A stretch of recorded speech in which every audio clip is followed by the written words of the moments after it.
The year was 2847. 600 years had passed since humans first crossed the Great Wall of Light speed. In that time, the galaxy had grown. Crowded. 140 species lived under the rules of a wide alliance called the Panstellar. Conquered. Their meeting halls were carved into a ringed world named Vistara Prime, where senators in long robes argued about trade, borders, and old treaties no one quite remembered signing. Humans were a quiet part of all this. They held only 9 star systems on the outer edge of the galaxy. Their ships were polite and small. Their voices in the Great Hall were soft. Most of the older species thought of humans as late arrivals, traders, and farmers, never loud and never dangerous. The Volusians, who had ruled their corner of space for thousands of years, often joked that humans were like rabbits in a forest of wolves, busy, careful, and quick to hide. But deep in the dusty halls of the conquered archive, on a dim level few people visited, there was a piece of writing that did not match this view. It was carved in a dead language called Old Velic. Scholars had found the same line on 17 ruined walls scattered across the whole galaxy. Some of those ruins were older than fire. On Earth, the line was always the same.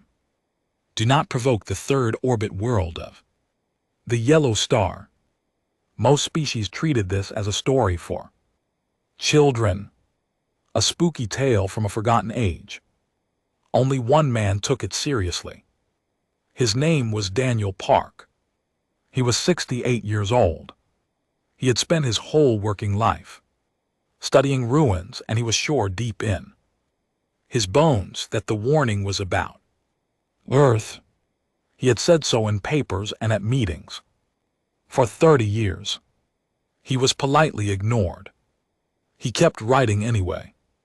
On a cold spring morning that year, far from Vistara Prime, a human freight ship called the Halcyon Drift moved slowly through a patch of empty space known as the Kelvin Gap. The captain was a woman named Lauren Briggs. She was 44. She had a son back home on a green colony world called New Pelin, and she was due to see him in 2 weeks. The ship carried grain, medicine, and 10,000 spare parts for a water plant. 11 people made up her crew. None of them were soldiers. The Corthani Dominion had been watching the Kelvin Gap for some time. The Corthani were tall-scaled people with cold eyes and a long memory for old wars. Their leader, Warlord Vexter Mal, had built his power on the bones of 3 smaller species. He believed the humans were soft fruit, ready to be picked.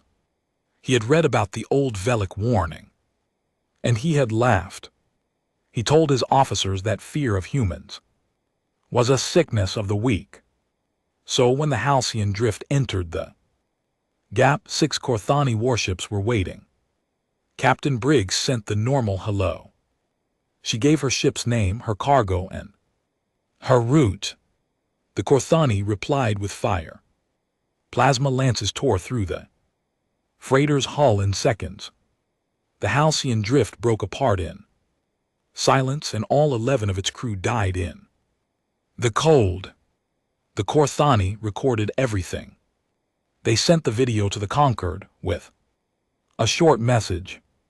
The human worlds were to give up their outer colonies in 30 days or be destroyed. The message reached Earth at 4:17 in the morning. It landed on the desk of a woman named Coordinator Ellen Marsh, the head of the Terran Federation. She was 61 years old. She had soft white hair and a quiet voice. Most who met her thought she was kind. And they were right, but they often missed the rest of her. She had been a lawyer for 20 years. She had built her career on stopping wars, not winning them. That was the version of her the galaxy knew. Marsh read the message 3 times. Then she sat very still for almost a full minute. Outside her window, the sky over the Capitol was pale and gray. A single bird crossed the glass. She picked up her phone and called 4 people. Defense Secretary Owen Carter, Foreign Liaison Henry Bishop, Admiral Greta Voss of the Sol Home Fleet, and finally, a man she rarely called, the head of the Deep Reserve Program. She told each of them only one sentence. Come now. They met in a small room with no windows. The walls were plain. There was a long wooden table and 10 chairs. Marsh did not sit. She stood at the head of the table with the message printed on a sheet of paper. She did not raise her voice. She asked only one question. How many of our people did they kill? Owen Carter answered. 11, Coordinator. Marsh nodded once. She folded the paper in half, then in half again, and slid it into her pocket. Then she said the words that would, in time, change the shape of the galaxy. Then we begin. No one in the room asked her what she meant. They knew. Admiral Voss left first. She had calls to make. Owen Carter stayed for a moment longer. He looked at Marsh and asked quietly if she wanted him to draft a public statement of war. Marsh shook her head. Not yet, she said. Let them think we are writing letters.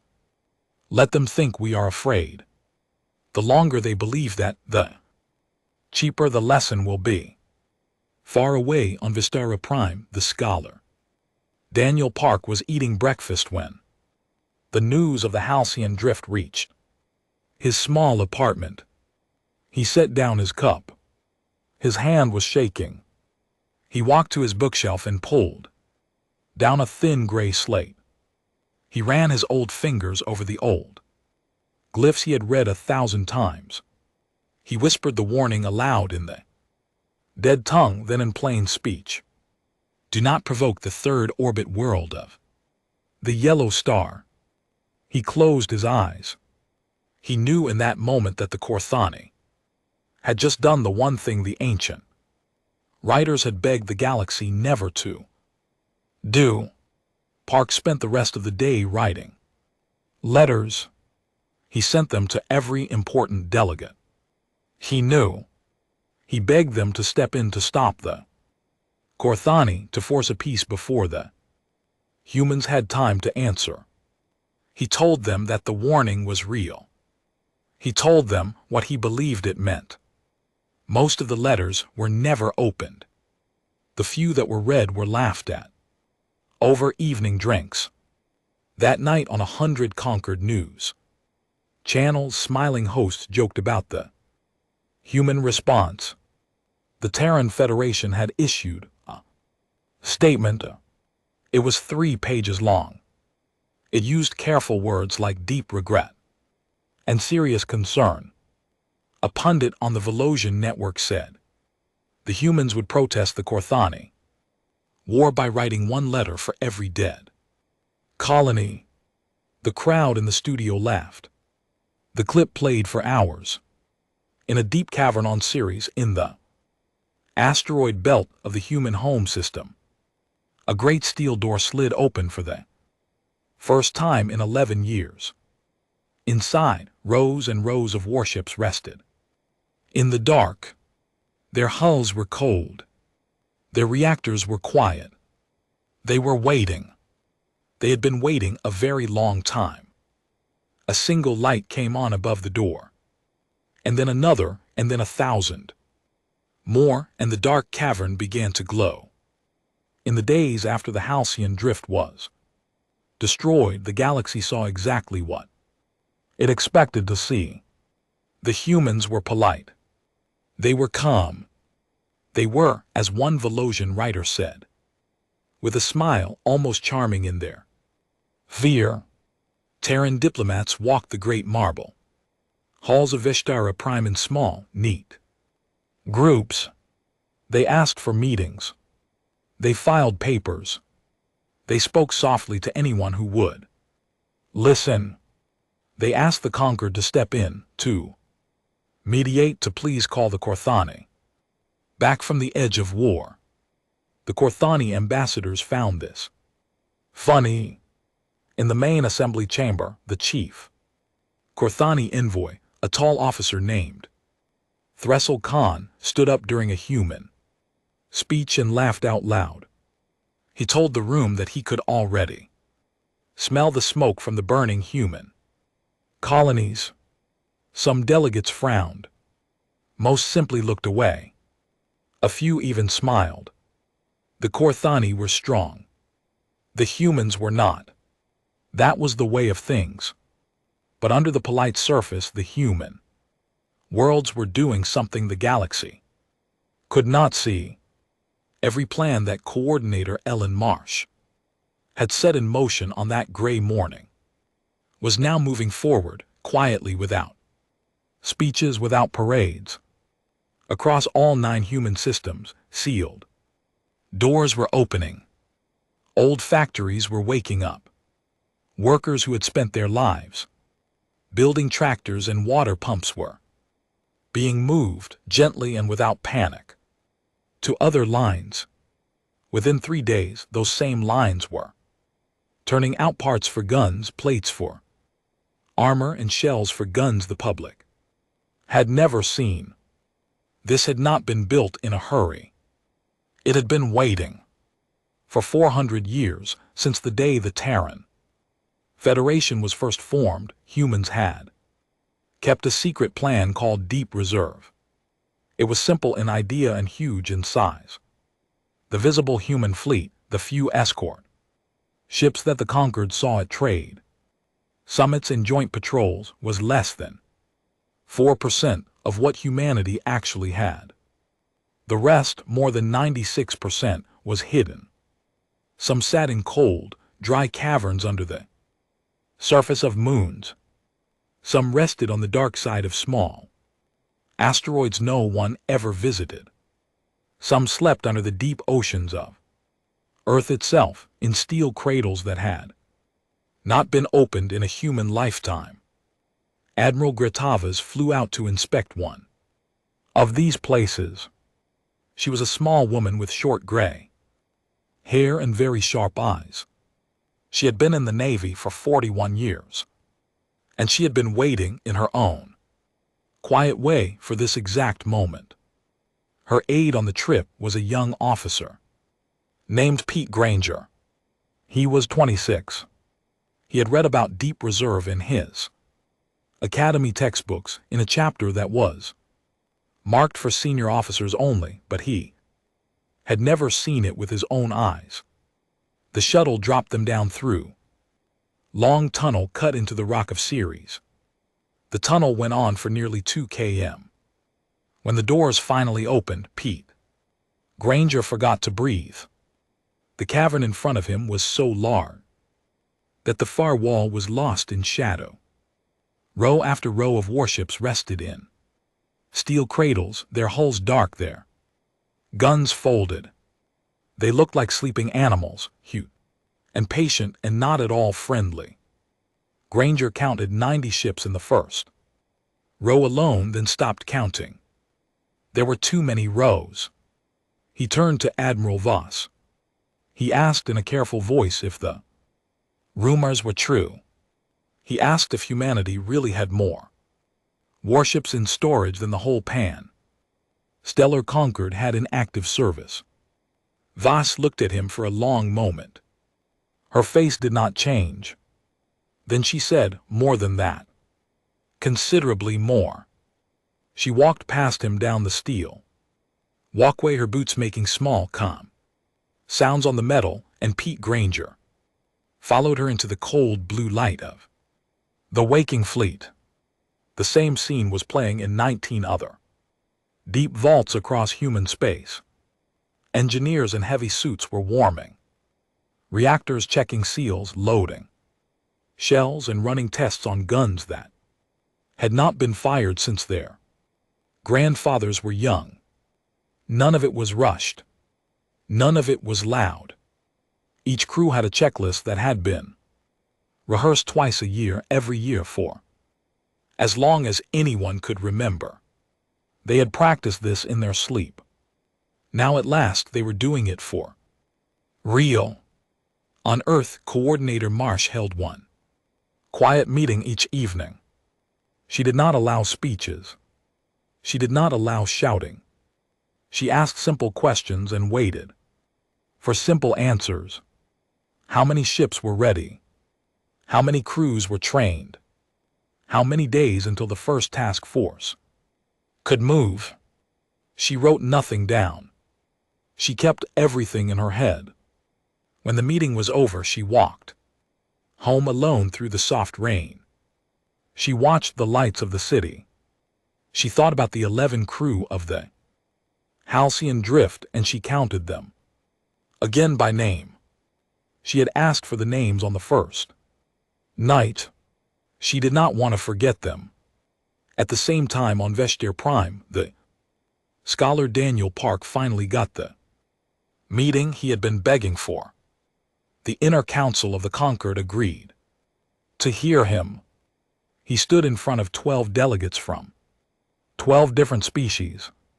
He set down his old gray slate and began to speak. He showed them the 17 ruined sites. He showed them the dating. The walls were 40 to 70,000 years older than the oldest human space flight. That meant the warning had been carved before humans had even learned to write. Someone long ago had met something on Earth. Whoever they met had taught the rest of the galaxy a lesson worth carving in stone 17 times across 17 worlds. The chamber was quiet for a moment when he finished. Then the Volusian delegate, a woman with pale skin and silver eyes, smiled gently. She called it a charming theory. She said it was the kind of story she had loved as a child. The Corthani observer, who had been allowed to sit in even though his people were now at war with humanity, was less kind. He said it was the sad noise of a dying species trying to frighten its predators with fairy tales. There was a small ripple of laughter in the room. The chair thanked Park for his time. He was politely shown the door. Park walked back to his apartment in the deep evening. The streets of Vestiaire Prime were full of bright signs and busy crowds. People were laughing and eating and arguing about small things. None of them knew. None of them had any idea. Park went up to his small room. He sat on his bed for a long time. Then he reached under it and pulled out a suitcase. He began to pack. He folded his shirts very carefully. He packed his data slate. He packed his oldest books. He did not pack much else. He had a feeling, deep and cold, that he would not be on Vestiaire Prime when the truth arrived. He did not want to be there when it did. Back on Earth, Admiral Goss returned to her office near midnight. On her desk was a fresh report from the Deep Reserve. The first task force was ready. 340 warships. Crews fully briefed. Reactors warm. She read the report twice. Then she walked to the window and looked up at the night sky. Somewhere out there, the Corthani Dominion was still laughing. She allowed herself, for one short moment, a very small smile. Then she went back to her desk and started writing orders. 30 days passed. The ultimatum ran out.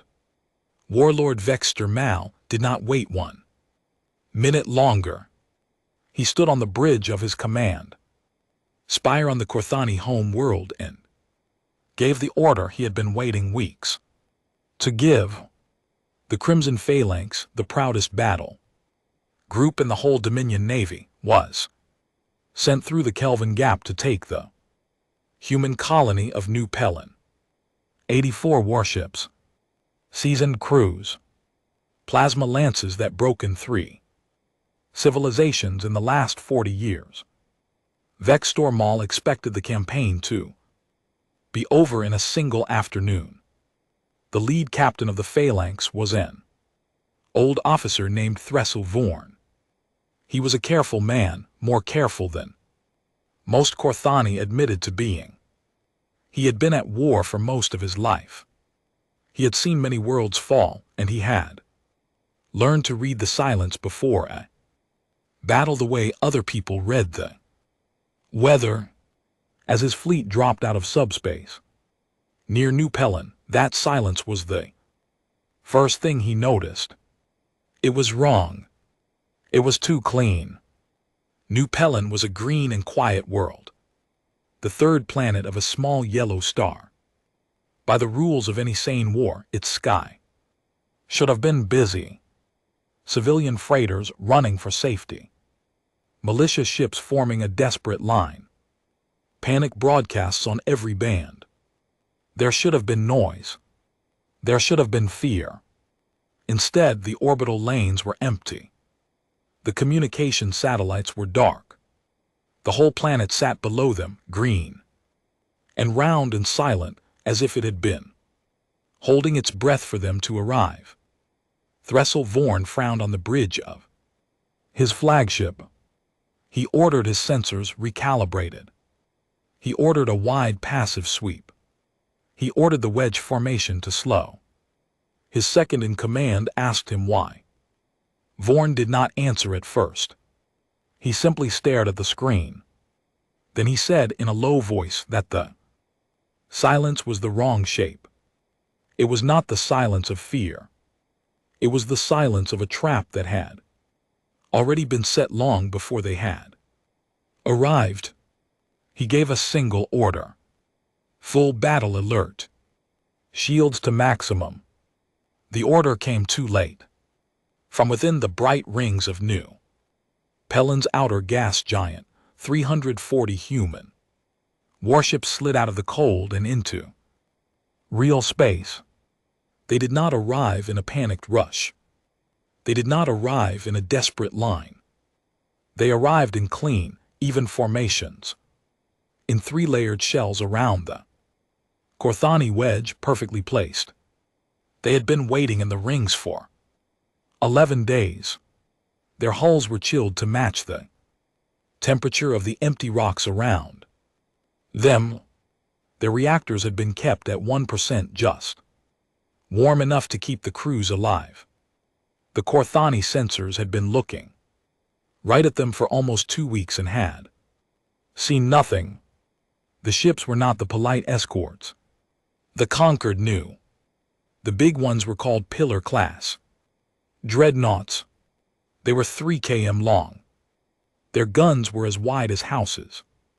They were Gauntlet class assault carriers, low and wide, carrying squadrons of small attack craft inside them like seeds inside a fruit. And then there was a third kind of ship, something the Korthani had no name for, because the humans had never shown it in public. It was called the Iron Choir. Each one fired heavy metal slugs at a fraction of the speed of light. At those speeds, a piece of steel the size of a fist could pass through Korthani battleship the way a needle passes through paper. The first shots fired by the human fleet were from the Iron Choir ships. They were not aimed at the Korthani warships. They were aimed at the empty space around them, 300 km off each flank. A wall of small metal slugs appeared in space, moving so fast that the Korthani sensors could barely register them. Fresh Alvorn understood in the last clear moment of his life what this meant. The humans were not blocking the Korthani retreat. They were politely showing the Korthani where the retreat would not be. They were drawing a fence around the wedge. Then the real guns opened up. Corthani plasma lances had once been the most feared weapons in the rimward arm. They had a long range and a hot, hungry fire. They could melt through standard shields in 2 or 3 hits. But the pillar-class dreadnoughts did not have standard shields. Their armor was layered with a metal compound the humans had invented in secret 70 years ago. It absorbed plasma the way dry ground absorbs rain. The Corthani fired their lances. The lances struck the human hulls.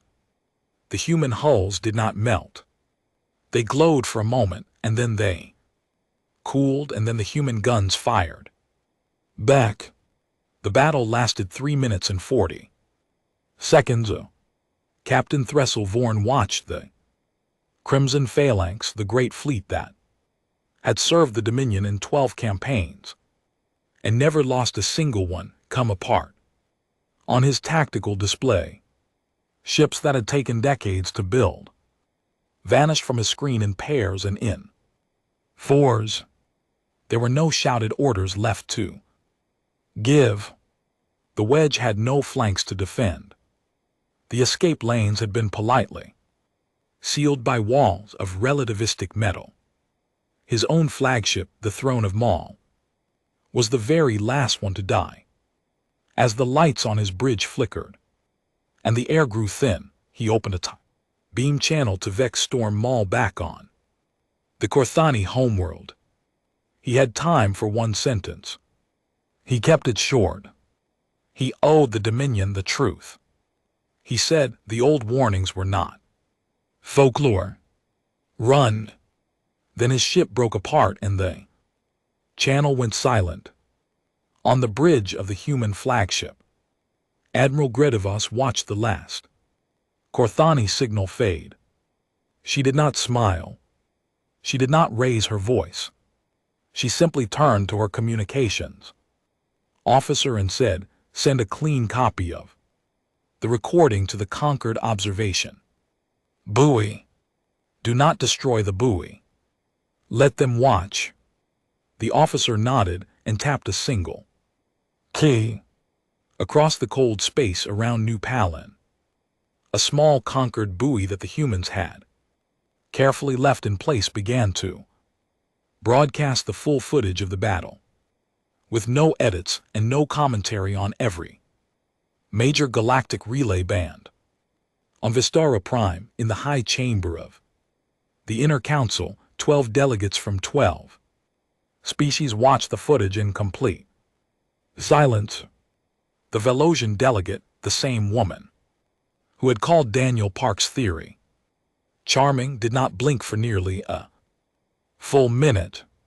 When the last Corthani ship vanished from the screen, she leaned forward in her chair and asked the recording officer in a small voice to repeat the casualty count. The officer cleared his throat. 84 Corthani warships destroyed, he said. Human ships lost 0. Human casualties 0. Not low, he added quietly. 0. No one in the chamber spoke for almost 5 minutes. Far away, on a small civilian freighter, halfway to a rim colony called Tessens, Reach Daniel Park watched the same footage on his old data slate. His suitcase sat at his feet. The freighter's engines hummed under his chair. When the last Corthani ship died on the screen, he closed his eyes. He did not feel happy. He felt very tired. He felt, more than anything else, sad. The galaxy had been warned in 17 different places by people who were now dust. The galaxy had laughed. And now the galaxy was going to learn, in this slow and quiet century, exactly what the warning had been trying to save it from. Daniel Park allowed himself one small, sad smile. Then he closed his slate, leaned back in his seat and tried to sleep. Warlord Vextormal received the last message from Captain Thresselborn at 8:15 in the morning. He was in his great command spire, on the high floor that looked out over the smoking factories of the Korthani homeworld. He listened to the short, final words. The old warnings were not folklore. Run! Then he listened to the silence that came after. He stood very still for a long time. He did not speak. He did not breathe in or out very deeply. The young officer who had brought him the message backed slowly out of the room. Vextormal was a proud man. He had built his power on victory, and a man like him cannot easily turn away from a loss. So he did what wounded leaders have always done on every world and every age. He doubled down. He walked out onto the high balcony of the spire and gave a speech to the gathered city below. He told the crowd that the humans had only been lucky. He told them that the Crimson Phalanx had been a small force sent only as a first warning. He told them that the true strength of the Dominion had not yet been used. The crowd cheered. They believed him because they wanted to believe him and because the alternative was too cold to face. That night in the dim chambers behind the balcony, Vextormal sat alone and watched the footage of the new Pelin battle 13 times in a row. He did not eat. He did not drink. He watched the iron choir ships fire their slugs of metal at the speed of light, and he watched the wedge formation come apart like wet bread, and he watched his proudest ships die without ever scoring a hit. By the end of the night, his hands were shaking. He gave the order anyway. Full mobilization. Every shipyard in the Dominion's 41 systems was to turn out warships at emergency tempo. Every client world was to send troops. Every rival was to be threatened into alliance. The Dominion would crush these humans by sheer weight of numbers or die trying. On Earth, the news of Vextormal's mobilization reached Coordinator Ellen Marsh just as she was finishing her breakfast. She read the report twice. Then she put down her cup of tea, walked into her office, and called Admiral Greta Voss. She asked one question: how long until the full strength of the Dominion could reach human space? Voss had the answer ready. 11 months, Coordinator. Marsh nodded slowly. Then we have 11 months, she said too. Make sure that strength never arrives. Voss said understood. The call ended. The orders went out within the hour. What followed was something the galaxy had never seen before from any species. Humanity did not go to war in a great, roaring wave. Humanity went to war the way a careful doctor performs an operation.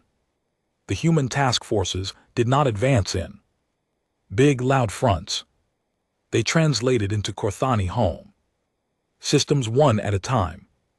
They came in quietly in small groups with very precise targets. They did not bomb cities. They did not burn farms. They did not even fire on Korthani warships that were docked for repair if those ships were not the kind that mattered. Instead, the humans took the Korthani war machine piece by piece, like someone slowly removing the bones from a fish. A shipyard was targeted, and only the shipyard. A reactor station was struck, and only the reactor station. A military command node was destroyed, and the residential blocks 2 streets over were untouched. Before each strike, a clear warning was broadcast in the local Korthani tongue. Evacuation corridors were given with exact times and exact directions. Korthani civilians who left those areas were not harmed. Those who chose to stay were, in most cases, still not harmed because the strikes were so precise that the buildings on either side of the target often did not even crack a window.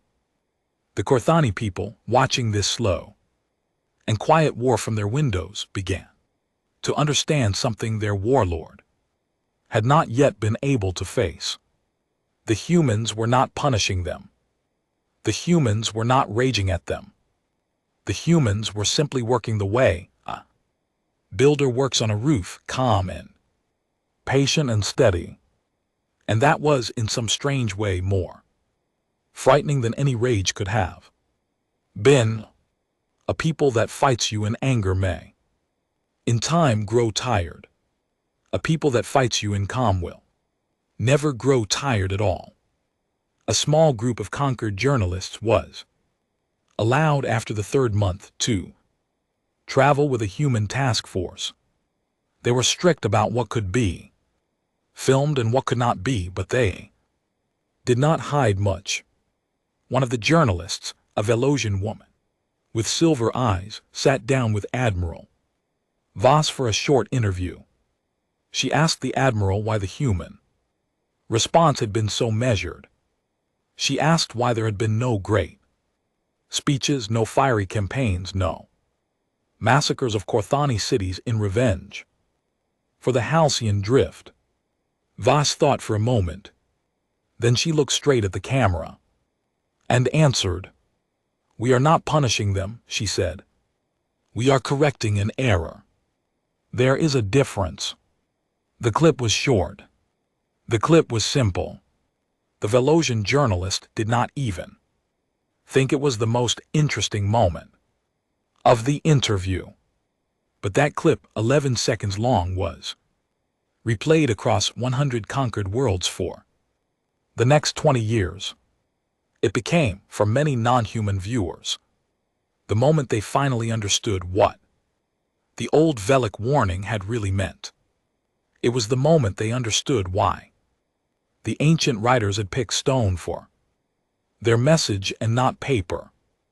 On Vistera Prime, far from the front, the scholar Daniel Park received a careful letter at his small new apartment on the rim world of Tesson's reach. The letter was from the inner council of the conquered. It asked him, in language that was almost embarrassed, to please return to Vistara Prime as soon as he was able. The council wished to hear, in detail, his views on the history of the conflict. They wished, the letter said, to understand. Park read the letter twice. He folded it carefully. He looked out the window of his small kitchen at the dusty red plains of Tesson's Reach. Then he began slowly to pack again. When he arrived back at Vestir Prime, the same Velosian delegate who had once called his theory charming was waiting for him at the docking gantry. She was not smiling now. She was carrying his bag for him as a small private apology that she did not say in words. As they walked through the long marble hall together, she leaned in and asked him in a quiet voice what else the old Velic text said about humanity. Park stopped walking. He looked at her for a long moment. He was an old man and he was tired and he was not in the mood to be kind. He said, "They say a great many things. None of them are reassuring. Would you like me to start with the worst or the most accurate?"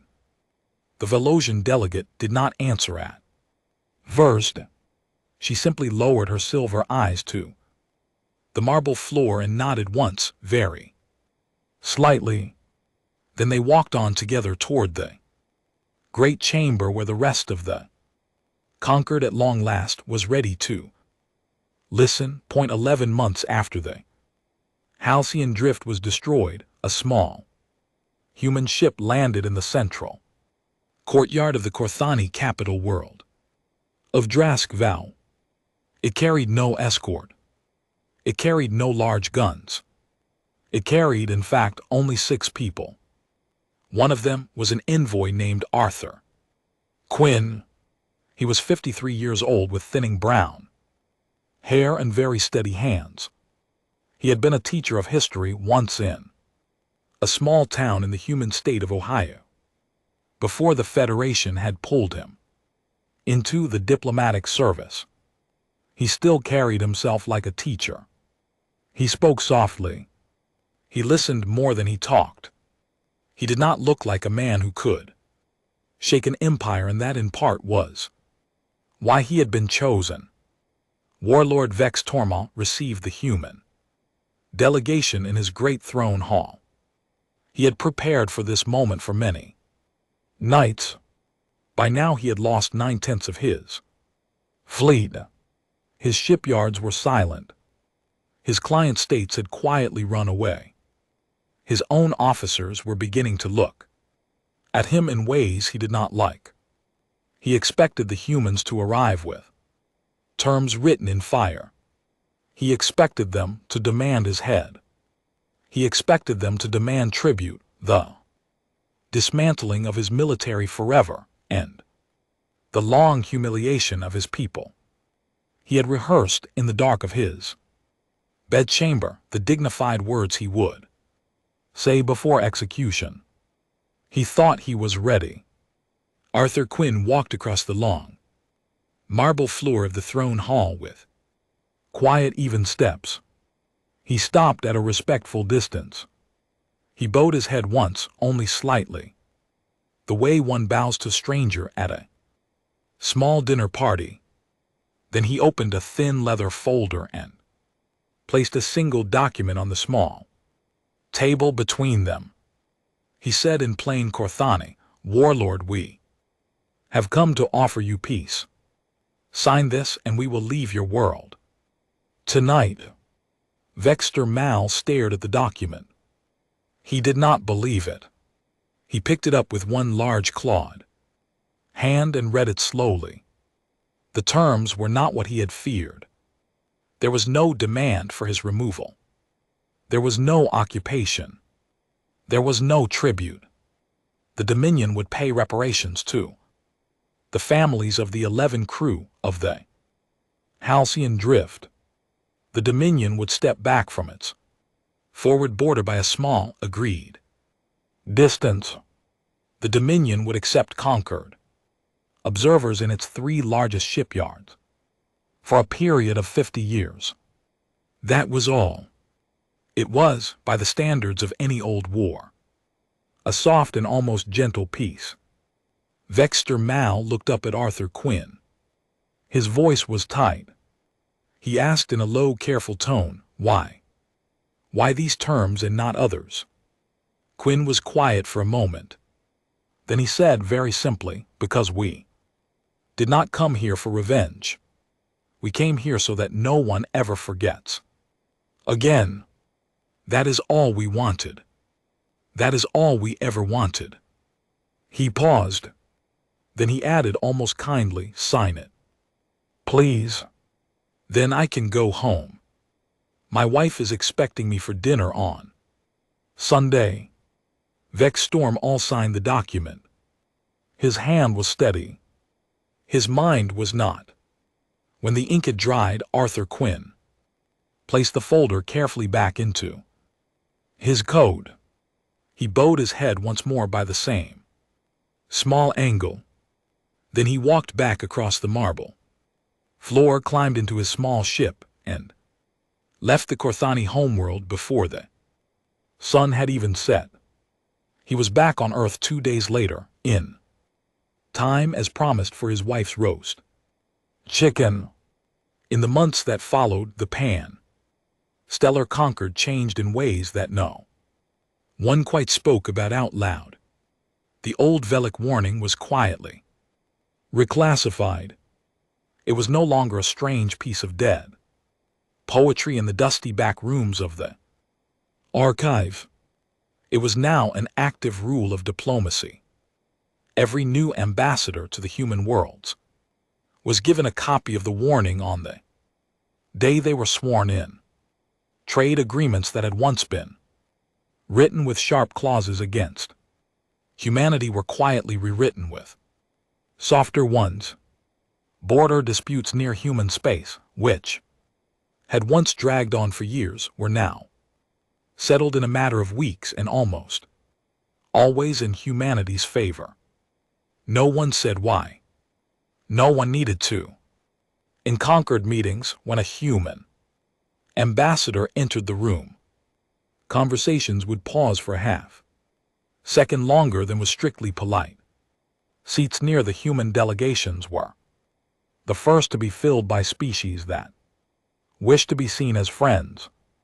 Species that had once joked about humans no longer made those jokes, not because anyone had told them to stop, but because the jokes had stopped being funny. There was a new quiet around the human worlds. It was the quiet of a forest that had remembered after a long sleep that wolves do live in it after all. Daniel Park, the old scholar who had spent his whole life arguing for a theory that no one had wanted to hear, was given a permanent chair at the Concord Archive. His former critics now sent him polite letters asking for private meetings. He wrote a long book in his last years. It became required reading at every diplomatic academy in the galaxy.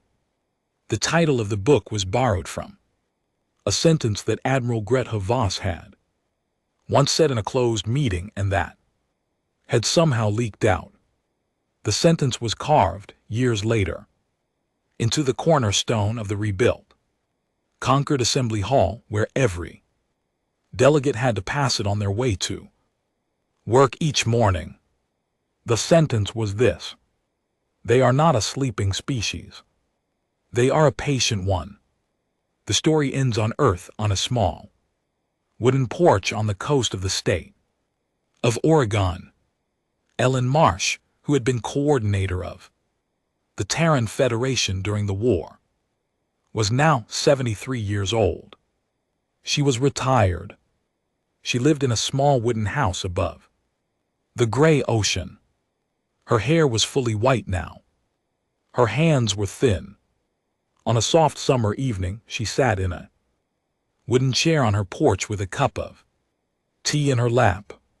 Beside her, on a second smaller chair, sat her granddaughter. The girl was 9 years old. Her name was Lucy. Lucy had a school tablet on her knees. She was reading a short history of the Korthani War for her class. She read in silence for a while. Then she looked up at her grandmother. She asked with the simple honesty of children why the other species in the galaxy had been so surprised that humans could fight. Hadn't they known? Hadn't somebody told them? Ellen Marsh took a slow sip of her tea. She did not answer right away. She looked out at the gray waves moving against the rocks below the porch. The waves had moved that way for 4 billion years. They had moved that way when dinosaurs walked. They had moved that way when the old Velic visitors, whoever they had been, had first come to Earth in some forgotten age and decided, for reason no one alive would ever know, to carve a warning on 17 distant walls across the night sky. After a long moment, Ellen Marsh smiled at her granddaughter. She said they were not surprised. Sweetheart, they had simply forgotten. Lucy thought about that. She wrinkled her small nose. She asked, but how could they forget? How could anyone forget? Ellen Marsh was quiet again.